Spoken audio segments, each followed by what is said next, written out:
Mayor Diaz, and I have the pleasure of serving as the Executive Director of the Institute of Social Policy and Understanding, better known as ISPU.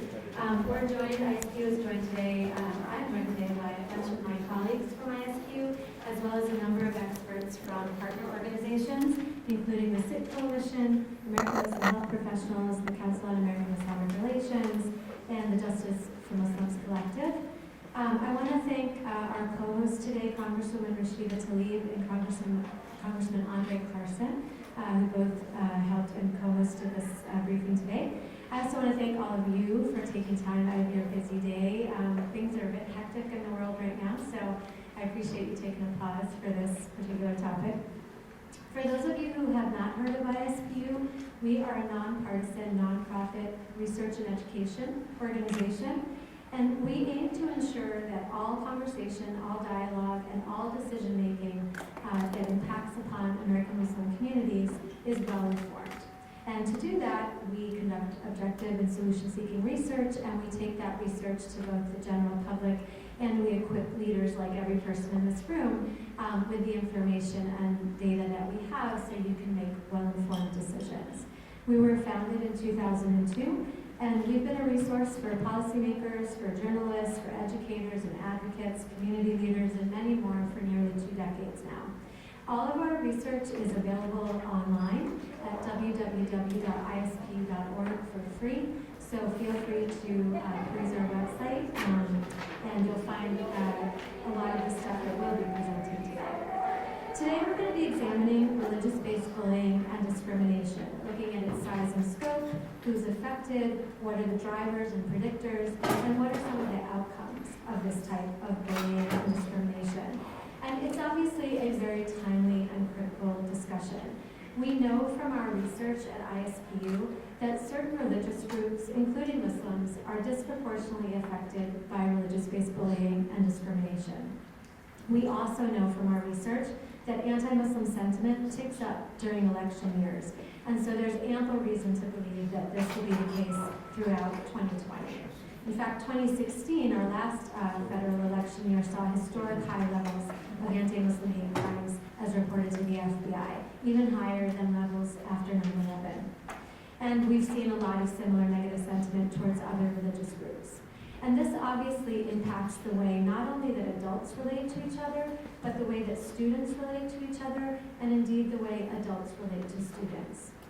While our surveys highlight that the vast majority of Americans want to live in a country where no one is targeted because of their religion, we are unfortunately far from this reality, both in America and in our American schools. And we really hope that today's discussion will help provide a foundation for addressing these challenges. Just a few logistics before I hand you over to this esteemed panel. First, Congresswoman Tlaib is planning to stop by at some point during the briefing, so when she does come in, we will pause for a second and give her the floor for some quick remarks, but she won't have any time for questions or for photos. I won't be introducing all our amazing panelists. Their bios are available in the packets that you have. And with that, I will leave you with ISPU's Director of Research, Dalia Magahed.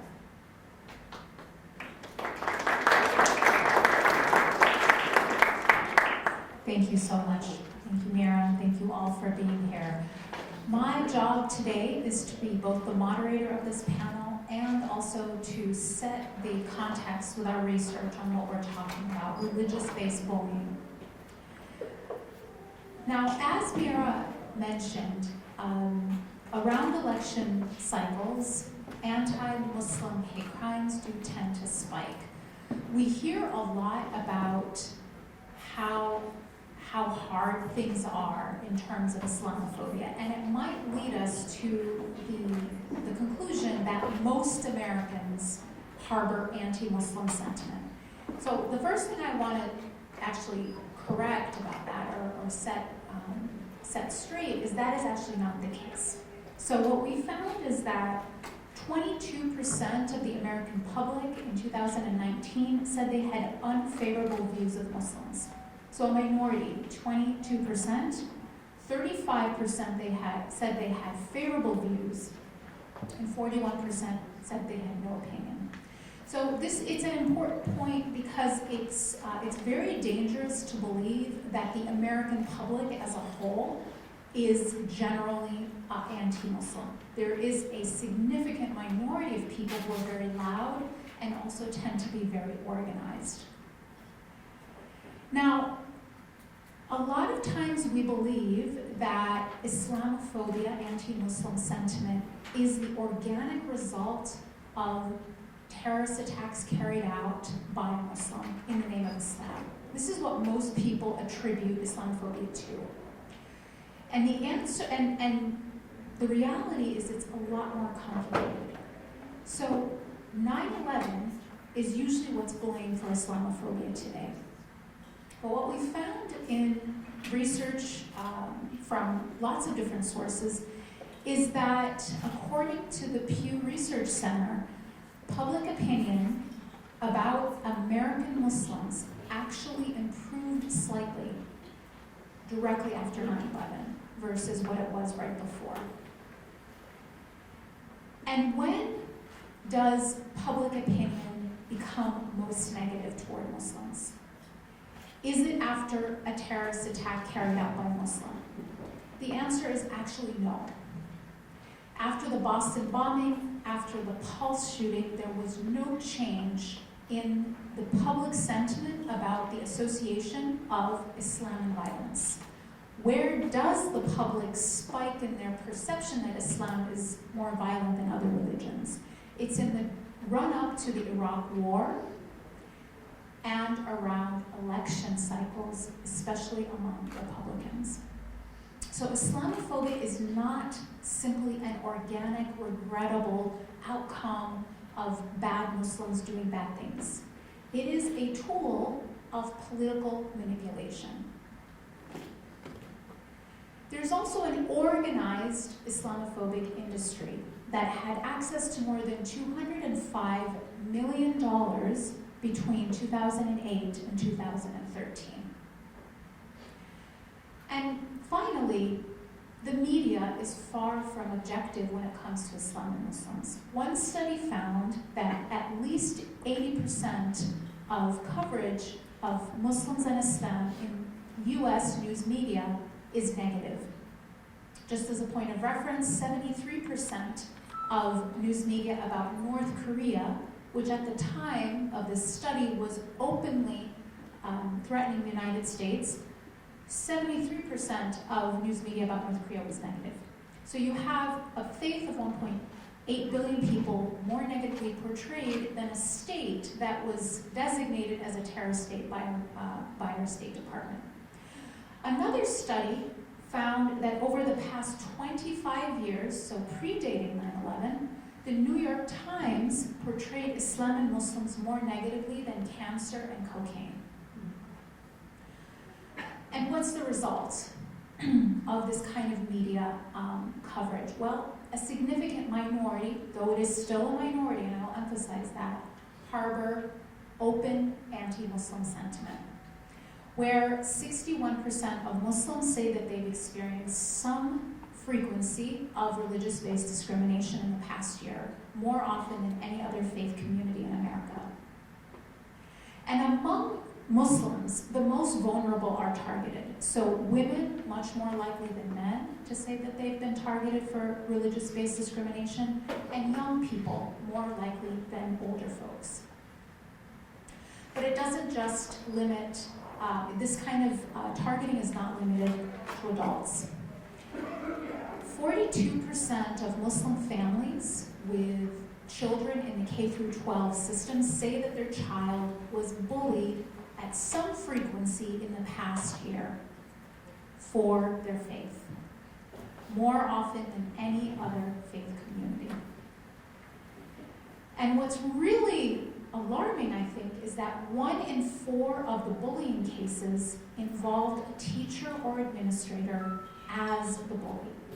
So this is not just children bullying children, but in some cases even adults bullying children. So because of this important issue, several organizations got together and put together the first ever National Interfaith Bullying Summit that included the American Muslim Health Professionals, ISPU, as well as ING, the Sikh Kid to Kid Coalition, and others. And they came out with a set of recommendations. So key findings from this summit, and you can take the report and read in more detail. So first, recommendations for educators. A sustained and systematic whole school approach to bullying prevention. So it can't just be up to the individual child to fend for themselves. A positive school climate where everyone feels safe. Teacher and staff training on cultural sensitivity and what bullying looks like. And social and emotional character development for students and adults in the school. We also need to promote upstanders. We need to train kids to, when they see bullying, to stand up and say something. And an explicit mention of protected groups in the school's HIV policy. Cultural sensitivity and support for all minority students. So we need religious literacy and addressing bias and inaccuracies in the curriculum, as well as support for individuals with disabilities. Now, for parents, and specifically for parents in cyberspace, we have to have nurture a communication, an open communication channel with our children. We have to monitor children's technology use. Any parent in this room knows how difficult that is. We also have to nurture relationships with teachers and learn about the anti-bullying policy and particular anti-cyberbullying policies of the school. And then we have to, as parents, be active in community organizations so that we are engaging this entire system. And when bullying does happen, to communicate and document. Some parents will actually feel like they'll make it worse if they say something to the teacher. And that can't be the way that we approach this issue. It has to really be a zero tolerance policy. So I'll just end my time by saying that the majority of Americans say that they believe negative political rhetoric toward Muslims is harmful to the United States. 66% of the general public says that the political climate that we're all living in is actually harmful to everyone, to America as a whole. So what this panel is about is figuring out how to address one symptom of this broader problem so that we can all live in an America that most Americans want to see. And so with that, I'm going to hand the floor over to Assis, who is going to talk about religious-based bullying in the Sikh community and that community's experience. Thank you.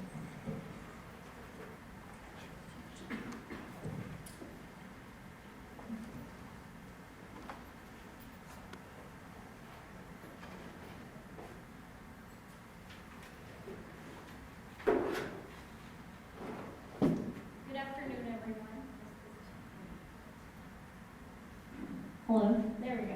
Good afternoon, everyone, and thank you so much for coming today. I am reminded of the quote by Dr. Martin Luther King Jr. He says, "The time is always right to do what is right," and I believe that's exactly what brings us here today, because we're here for the right reasons, to do the right thing. Osama, you stink. Have you taken a shower? We don't want you here. Go back to your country. You look like you have a bomb on your head. These are only some of the verbal assaults that my family dealt with as my own little brother went through school in Georgia. And sadly, this is a pretty normal experience for many religious minorities across the country. And when the root problems of hate and bigotry go unaddressed, they can have truly deadly consequences. On August 5th, 2012, our community experienced the deadliest attack on a house of worship since the 1960s. A white supremacist with neo-Nazi ties walked into a gurdwara that morning in Wisconsin and opened fire on the congregation, taking 6 lives that day and injuring many more, one of whom just took his last breath this week on Monday after he had been in a coma since the shooting. These violent and often deadly attacks of hate continue to occur in communities across our country. But what is very often overlooked is how these acts of hate violence and systematic issues pertaining to bias-based bullying are routinely playing out in our nation's schools. And that's precisely why I'm here today, because no child should go to school on 9/11 like my brother did in 2012 and have a bully point to a classroom poster and say, "Hey, look, that's the day your dad died," referring to the terrorists who attacked our country.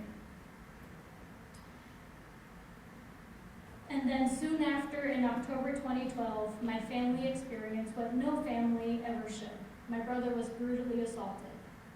What started out as a typical school day with the usual bullying very quickly turned physically violent. His class was returning from lunch and they were all waiting on their teacher to get back there. And he got a drink of water from the water fountain. He lifts his head up, turns around, and a bully slaps him across the face. And he casually shrugged it off by saying, "I just felt like it. I just don't like you." He slapped my brother again and announced, "I'm going to beat the living crap out of you." And he did exactly that. He tackled my brother to the ground, hitting his head against the concrete floor, and repeatedly punched him with a closed fist.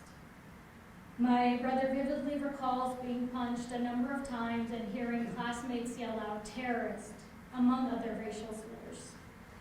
He then blacked out. When he came to, he was bleeding profusely from his nose and mouth. He was sent to the nurse's office where they cleaned him up and gave him a bag full of ice. He didn't get adequate medical attention. 911 was not called. He sat in the office for 2 hours before someone of authority came to talk to him and to ask about the incident. But ultimately, it was left to my family to take him to the hospital to properly triage his severe wounds. His injuries included a broken and dislocated nose, fractured cheekbones, swollen and bleeding gums, cuts in his mouth, bruises on his jaw, shoulders, forehead, and arms. He needed surgery later that month, a second procedure after that, and ongoing care ever since. And when he returned to school after all of this, he was welcomed back with, "I got a 9mm. I know where you live and which door. I got a blade too. Don't be surprised if you get stabbed." And this was because other kids felt emboldened and believed they could get away with bullying too. We made it to the new year, and soon after, another bully cut my brother's hair during class, even after the teacher took the pair of scissors away from him. And even for a teenager that was physically beaten and received death threats, it was easier to digest the physical beating than to accept that someone attempted to strip him of his religious identity. And I share that because observant Sikhs maintain their articles of faith, including a turban and unshorn hair, as part of our visible commitment to justice, equality, and acceptance for all. That incident of having his hair unwillingly cut left a longer emotional scar than any physical assault ever could. The indifference and inaction from the school spurred our family to demand action.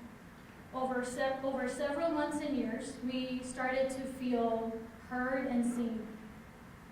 Through the work of the Sikh Coalition, our voices were amplified. Together, we filed a complaint against the school district, and our efforts resulted in 2 settlements between the Department of Justice and the DeKalb County School District.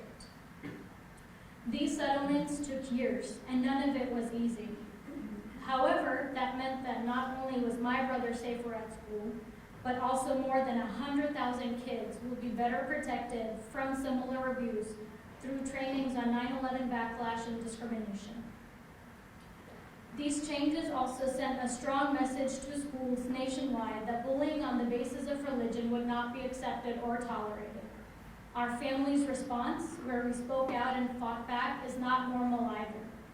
Most families simply aren't equipped to fight this fight alone. And that's what I've learned over the years in my role at the Sikh Coalition. Unfortunately, my family's story is not an exception. It is, in fact, the norm. During the 2017-2018 school year, right after the election, our organization received more legal intakes related to school bullying than the previous 2 years combined. And I strongly believe that the climate of our country affects our children first. The nasty and divisive rhetoric that emphasizes xenophobia and breeds hate trickles down into our schools quicker than we realize, and it has profoundly negative consequences for our children. We need the help of our lawmakers, school administrators, and teachers to make sure our children have a safe and healthy environment at schools, because not a single child should lose their childhood because of bullying, and for that we need a multi-pronged approach to find an effective solution. I have very clear memories of looking through my textbooks when I was in school and never seeing my community represented. And I share that because it's easier to hate someone when you don't know them. Knowledge and education are critical.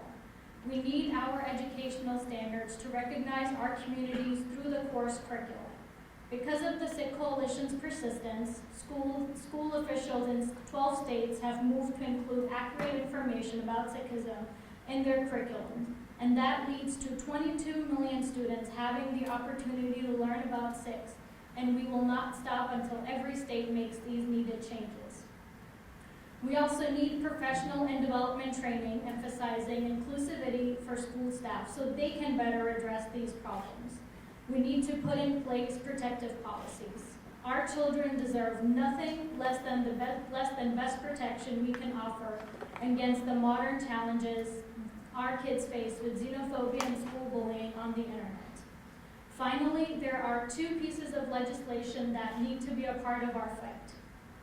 First, all lawmakers need to support the Safe Schools Improvement Act, which would require school districts in states that receive ESCA funds to adopt codes of conduct specifically prohibiting bullying and harassment. It would also mandate that schools report data on bullying and harassment to the Department of Education. Second, lawmakers should also support the Tyler Clementi Higher Education Anti-Harassment Act. It outlaws cyberbullying and ensures that higher education institutions put in place anti-harassment policies based on sexual orientation, gender identity, and religion. And that's because cyberbullying presents very unique challenges. It can be harder for educators to notice and impossible for students to escape given the 24/7 ease of electronic communication. It also has long-lasting impacts on a student's reputation because cyberbullying follows you for the rest of your life. Advocating for these solutions will go a very long way in protecting all our children and ensuring that their childhoods are free of trauma related to school bullying. As Meg Wheatley once said, it's not differences that divide us, it's our judgments about each other that do. You can't hate someone whose story you know. The years-long nightmare that we lived through should never again be the reality for another family. And fortunately for all of us, there are solutions for this problem, but we are long past the time to implement them and better protect our nation's children. Thank you.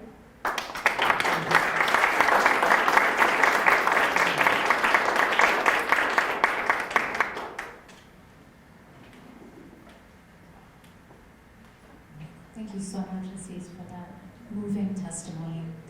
Next, we'll hear from Dr. Abbas Berziger from the Council on American-Islamic Relations. Good afternoon, everybody. Thank you to ISPU, to Rashida Tlaib's office, and to Aziz for sharing that story and for all the work that you all are doing. I'd like to share some of the work that we've been doing at CARE and some of the approaches that we're taking at CARE to address this issue. And I want to say thank you again to ISPU, not just for the consistent work that they do, but specifically the work that was done in this portfolio on bullying and school engagement, and also the work of AMP to bring this issue into some kind of focus.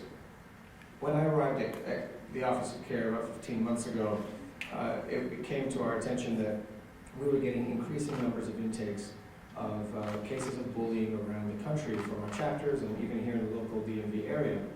And so we formed a task force within the office to address sort of this problem and think about how we can increase capacity. So one of the first things I did was read the ISPU report with AMP and understand sort of these approaches. And then I in sort of the fashion of the PhD researcher, to just go and read everything we possibly could about the field. And what we quickly came to realize was that bullying, as the reports and other research suggest, is never really simply about peer-to-peer intimidation or harassment. Rather, it is a product of not just society as a whole, but the school environment. And if you think about your child at school, and you think about how many locations and points of contact does this child have with different adults, with different pieces of information that may contribute to this overall environment where they don't feel safe. And so school engagement, school climate quickly became the kind of language we started using to talk about what leads to bullying. So bullying then we look at it as a kind of symptom. And the more and more that we reviewed and thought about that from a child's experience, we realized that, okay, you have peer-to-peer bullying. What is happening there? What are the mechanisms in place to address that? And you also have this issue of lack thereof, or competency, cultural competency, or the lack thereof on behalf of staff and teachers. And then you have this issue of curriculum itself.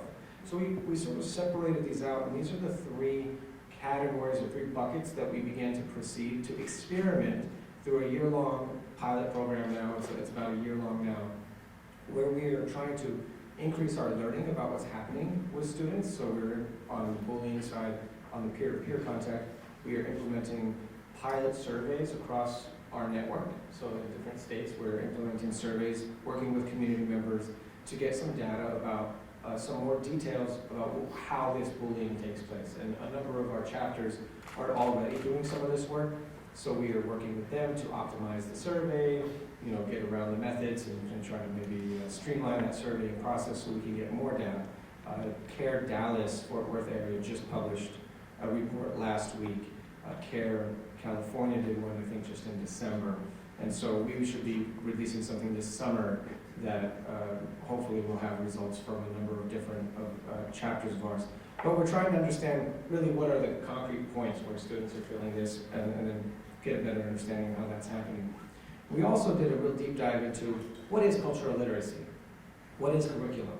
What does this look like? And we convened experts, both in the bullying space as well as the education space, for a day-long symposium back in August. It was late August last summer, where we, and I see many people in this room were at that focus group, and so thank you all for participating.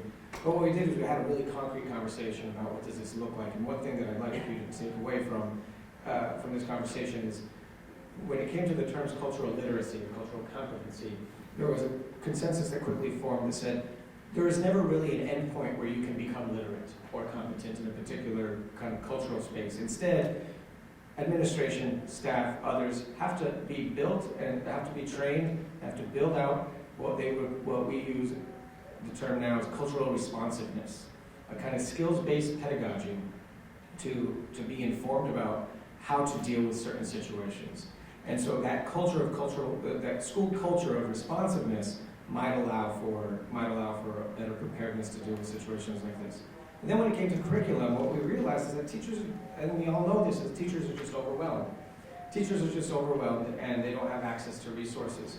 And so there's actually a tremendous amount of resources available out there that can help teachers in social studies, in history courses, and in other spaces to actually bring proper curriculum to the table, because sometimes they just don't have the curriculum. And then they go online and they find some really, really troublesome curriculum. And so we've identified ways to sort of streamline this work and make recommendations for folks. And so I do have a copy of the white paper that we produced out of that symposium. It's called Bias and Bullying in Public Schools, Mitigating the Impact on Muslims and Perceived as Muslim Students. And so there's copies there for others to look at. And just in closing, I'd like to say that I'd like to flag this for maybe discussion. The issue is not a simple one, because the Islamophobia industry that Dalia mentioned is invested in exacerbating tensions about teaching Islam and Muslim culture in public schools. So now school districts are being sued on a regular basis for simply teaching about Muslims and Muslim culture and Muslim history. So what should be something that is very standard as far as cultural competency and multicultural learning or even history is being treated as a violation of the First Amendment. School districts are being sued, and people do not know how to respond to this. And so I can talk a little bit about the political pushback in that space, and hopefully in discussion. Thank you. Okay, thank you so much, Dr. Abbas. Dr. Oksana Chaudhry? All right, we'll stop for Congresswoman Rashida to address us now. Hi everyone, salam alaikum. Sorry, cases. Sorry, you're just been really busy. Assalamu alaikum. Bismillahirrahmanirrahim. I want to thank all of you so much for doing this.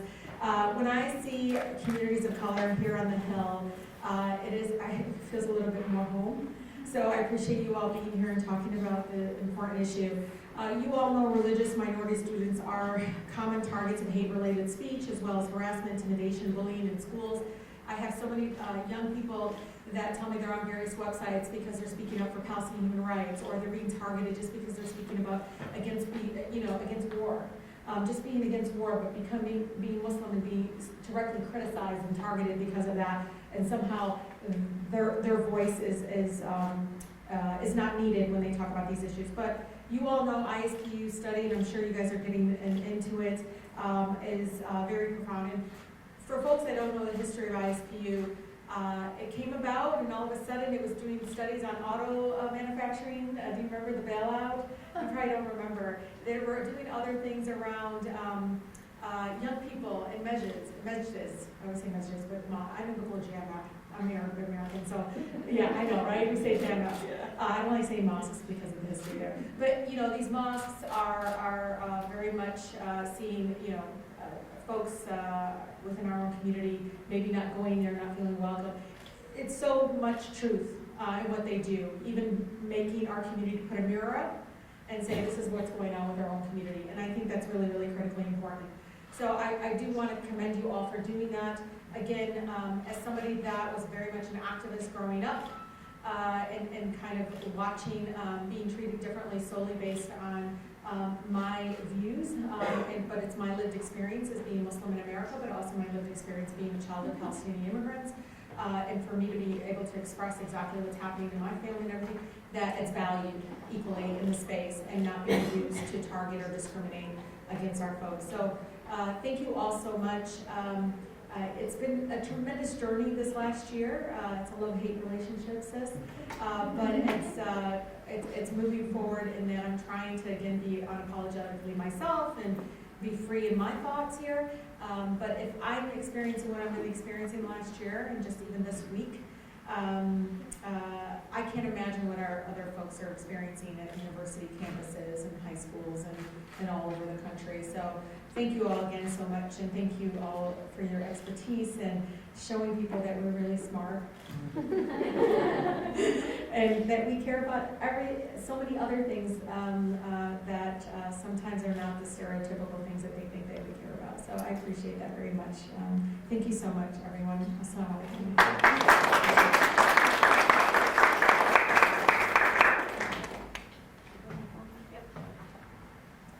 So much, Congresswoman. Next, we'll hear from Dr. Oksana Chaudhry to help us understand the mental health impact of bullying. I'd just like to start with an anecdote, and I think this really relates to what Assis has spoken about. And as a clinical psychologist, stories and testimonies are really the fabric of what we do, and so I think this is really important for everyone to get an understanding of. I was a young Sikh American, and I had my first encounter with bullying well before I even knew how to tie my shoes. I was 4 years old, and I didn't want to go to school because my classmates would call me a girl and make fun of my long hair. This led to an identity struggle which would pervade my entire childhood and well into my adolescent years. As a result of all the bullying I faced at school because I was Sikh, I never wanted to attend school. I was absent a lot, and when I did show up, I chose to act out as a class clown. This was a defense mechanism. Sometimes I even chose to bully other people. All of this led to me having poor self-esteem throughout middle and high school. My lack of self-esteem then led me to make poor choices and started using drugs and alcohol to deal with my emotions. Many assumed smoking marijuana and drinking alcohol was my problem, but I knew it was my solution. It helped me forget about my pain. I became isolated myself and from my family and friends. My addiction also led me to the psych ward and jail multiple times. I found help, luckily, through Narcotics Anonymous. I am now an advocate for bullying prevention to change the trajectory for so many kids who are suffering like I did. This anecdote was shared at our summit that we did as part of testimony, and I just want to take time to recognize Vikram Manga, who is here with us today, who helped us listen to this important story, and he's here, so we want to talk with him about his experience. It's always important to get a sense of the person and the individual. I'm going to talk a little bit more about the mental health impact here of bullying in general, and of course religious and bias-based bullying. What we know about kids who experience bullying is that depression, anxiety, increased feelings of sadness and loneliness, changes in sleep and eating patterns, and loss of interest in previously enjoyed experiences occurs, and this persists throughout their adulthood. There is something that's recently been named and labeled, which is an adult post-bullying syndrome. And the idea is that without labeling it as a disorder, we know that this experience lasts and that there is pervasive impact in somebody's ability to function socially and occupationally if they experience bullying early in their childhood and adolescence. We know that people who have experienced bullying, and this is in many forms, do have long-term outcomes of having health issues and health complaints, and also decreased academic achievement overall over time. A very small number of bullied children might retaliate through extremely violent measures. We don't want to make a grand, a statement about that, but the idea is that, in one statistic, in 12 out of 15 school shootings in the 90s, bullying was a factor in those issues, in those cases. So it is important to understand that there is something that is possible to intervene with when it comes to young people who experience bullying, because it can have severe outcomes and results. So research indicates that persistent bullying can lead to a worsen those feelings of isolation and then possibly exclusion and despair and contribute to suicidal behavior. So exposure to bullying, either as a bully or a victim, is a positive risk factor for PTSD as well. Now, all people who experience bullying do not end up with suicidal tendencies or thinking, but we do know that it is one of many factors that can contribute to a suicidal crisis. So in understanding religious and bias-based bullying and what we're here to discuss today, first we want to link religious-based bullying to the idea of bias in general. We know that bias in general is usually a contributor to bullying. It can be a bias in a social construct, or it can be a bias in a racial or ethnic kind of element or gender. So because of that, we know that people in all aspects of bullying are affected. This is the person who's bullied, this is the person who does the bullying, and oftentimes that gets conflated together in one person's experience where they are bullied and become the bully. So all those different groups are at increased risk for depression. And it's important to understand that without intervening there, that depression, of course, can linger and become worse and show up in adulthood.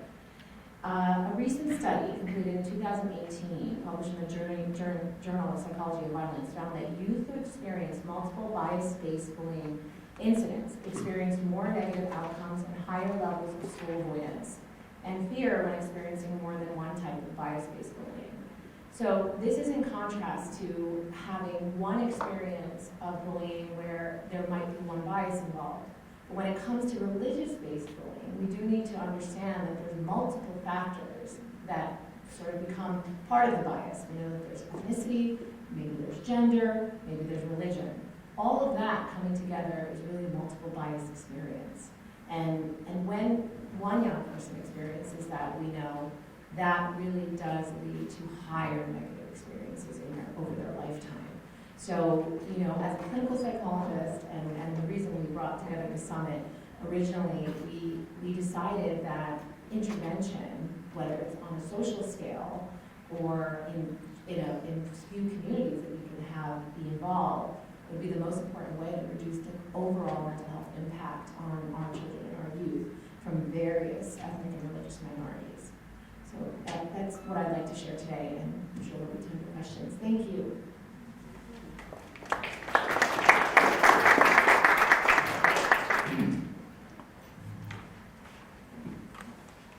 Thank you so much, Dr. Osama. Next, we'll hear from Dr. Nina Dawood, who will talk about the intersectionality of bullying, religion, race, and socioeconomic class.